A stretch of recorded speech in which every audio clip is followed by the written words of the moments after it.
Okay, class, so today we are going to continue along with completing the square. That might make you happy or sad, but trust me, the more you do it and the more you use it, the easier it gets. Now, the reality is when we are completing the square, it's not always going to work out nice and neat like it did yesterday. Okay, and so we're going to have to deal with problems that I guess don't give us as pretty of answers. Everything that we looked at yesterday with completing the square is actually a problem that also could have been solved by factoring. Okay, I was trying to keep those numbers nice and simple so we could get used to the process, but unfortunately it just doesn't always play out like that. Okay, we need to deal with those problems that can't be solved by factoring. So our steps are going to be exactly the same today. We're just not going to get that sort of nice, neat answer that we got yesterday. So for example, we're going to start with something pretty basic. Let's say we have x squared plus 8x equals 24. Now, just like yesterday, we want to make sure that we're in that completing the square format. Okay, so x squared plus bx equals c. So we're good, we're in that format. Okay, so the first thing that we want to do, just like yesterday, is we want to find b. So if you already have these steps written down from yesterday, you might not need to write them again. That's up to you. So when we find b, right, our b is always what's in front of the variable to the first power. So that's our 8. We are going to take half of it, or we are going to divide it by 2. So half of 8 is 4. And then we are going to square that number that we get. Okay, so when we square 4, 4 squared gives us 16. Now, what did we say yesterday we would then do with this 16?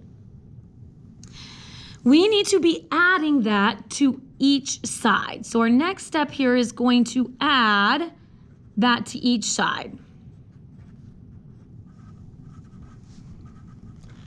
Okay, and on the right-hand side, right, we can just do that math. We don't need to write it again, so 40. And over here on the left-hand side, we're going to have an x squared plus 8x plus 16. And then we said we wanted to factor that trinomial on the left, and we said when we factor this, it's always a perfect square, which means we're always getting something that we can write in binomials and make it squared, where it's the middle number from up above. So that's a positive 4, so I can put in a plus 4. Now, you absolutely could take 1 times 16 and list multiples of 16 that add up to 8, and that's going to be x plus 4 times x plus 4, which is the same thing as x plus 4 squared. The next thing that we want to do is we now want to square root each side. Okay, so we're going to square root both of those sides. So the square root here, when we square root, what is the square root of x plus 4 squared? We just get that same thing out that was underneath it. So this is just an x plus 4. However, yesterday over here, we always got something that we could nice and neatly take the square root of. And that's just not what always happens, right? We've talked about that quadratics have irrational roots. Okay, so because this isn't a perfect square, we're still giving that plus and minus, just like we did when we were solving by a square root. Okay, and so we have plus or minus the square root of 40. However, right, can we leave this as the square root of 40? And hopefully we go, oh no, we should definitely be simplifying. Okay, so we need to simplify the square root of 40. While it's not a perfect square, it can be simplified. And we do that by prime factoring. Okay, so if you're not sure how to simplify that square root of 40, that's probably something you're going to need to go back and look at how we simplify radicals. Okay, so we have a pair of 2's, so that 2 is coming out in front, that 2 and 10 are left. And so now we know instead of plus or minus the square root of 40, we really want plus or minus 2 square root 10. So now we have x plus 4 equals plus or minus 2 square root 10. Now, while this does give us two options, so we could split this up and write it as two options, it's not really gonna mean anything to us because whether I'm doing a positive 2 square root 10 and I'm solving that by subtracting 4, or a negative 2 square root 10 and I'm subtracting 4, that really doesn't mean a whole lot to me either way. Okay, so when we're sort of here, it's okay to just subtract this 4 and say x equals plus or minus 2 square root 10 minus 4. And you might go, Mrs. McGinney, okay, fine, you're telling me that that's the answer, but that doesn't mean anything to me.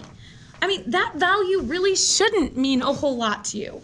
I don't know exactly what that is without really doing some thinking about it. So that's not the piece yet. We're not ready to give this a decimal rounded answer. We will be looking at problems later where we are ready to do that, but we're not ready to do that yet. The most important thing with this is that you recognize that this is actually two answers. And one of them is positive 2 square root 10 minus 4, and one of them is negative 2 square root 10 minus 4, right? There are actually two answers that x equals. We just can write them with that plus or minus symbol if we want to.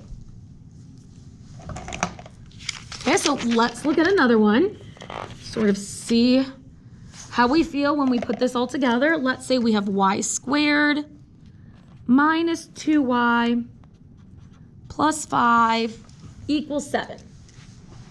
Okay, so is this in the correct format for completing the square? Hopefully we say no, it is not. Right, we only want these two things over here, no constants. So I need to get rid of this 5. Well, I move a positive 5 by subtracting 5, and those are like terms. So now I have y squared minus 2y equals 2. So I'm going to start completing the square. Now I'm in the right format. So find b, which is negative 2. I'm going to take half of it, which is negative 1. And then I'm going to square negative 1. Now be really careful. This is a super common mistake. Negative 1 squared is just 1, not 2. Negative 1 times negative 1 is positive 1. So that positive 1 I can now add to each side. So I'm going to add it once here and once here. So I'll have y squared minus 2y plus 1 equals 3. Okay, so I'm going to factor my left-hand side. So when I factor this, it goes into a y. We know this is squared, and I'm using my middle number.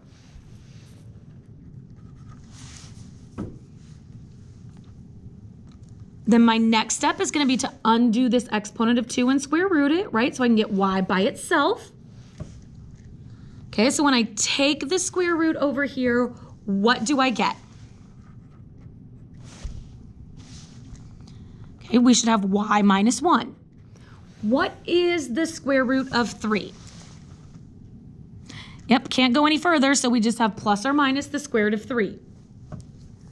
Okay, so now we're going to check and see if we can simplify the square root of 3, which we can't do.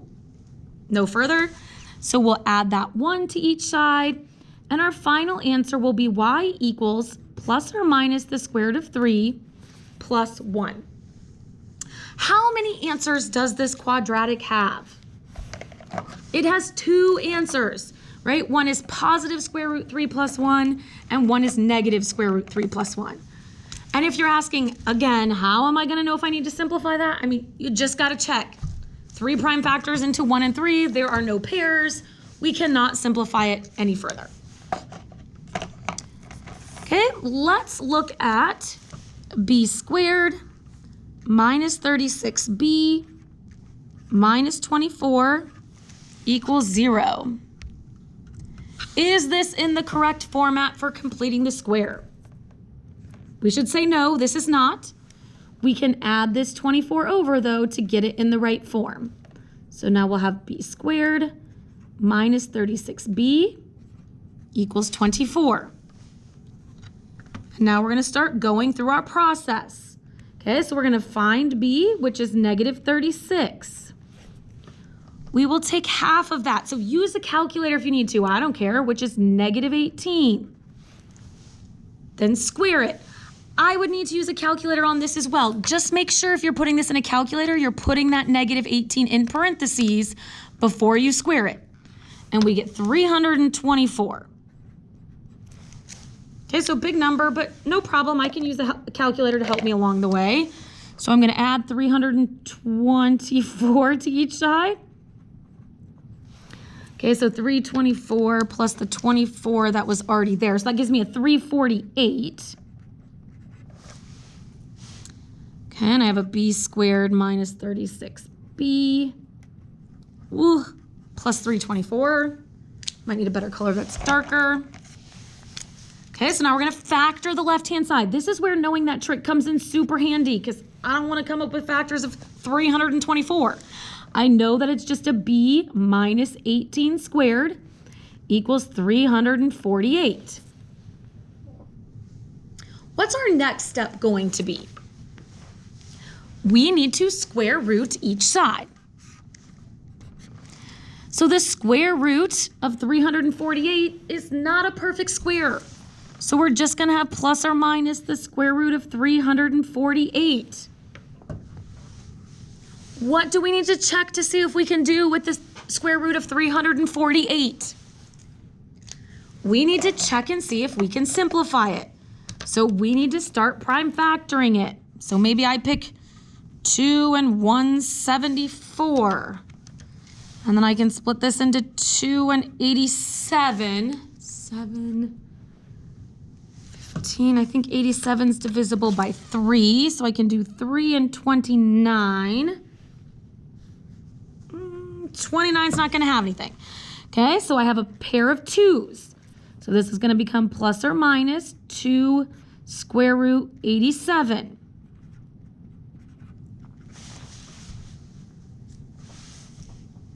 I can then add that 18 to each side.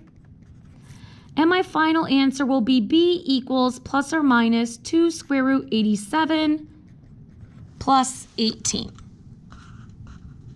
Now, I want to take a look at one final question, but it's super short and sweet. There's not a whole lot to think about on this one. I just want to make sure we're recalling the same concept.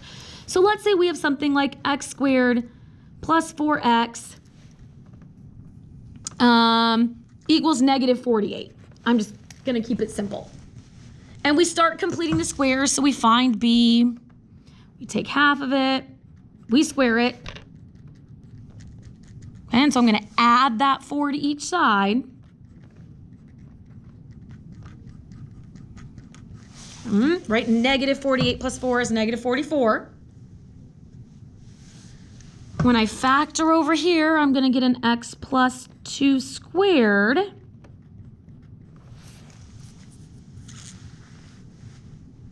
Now I'm going to square root.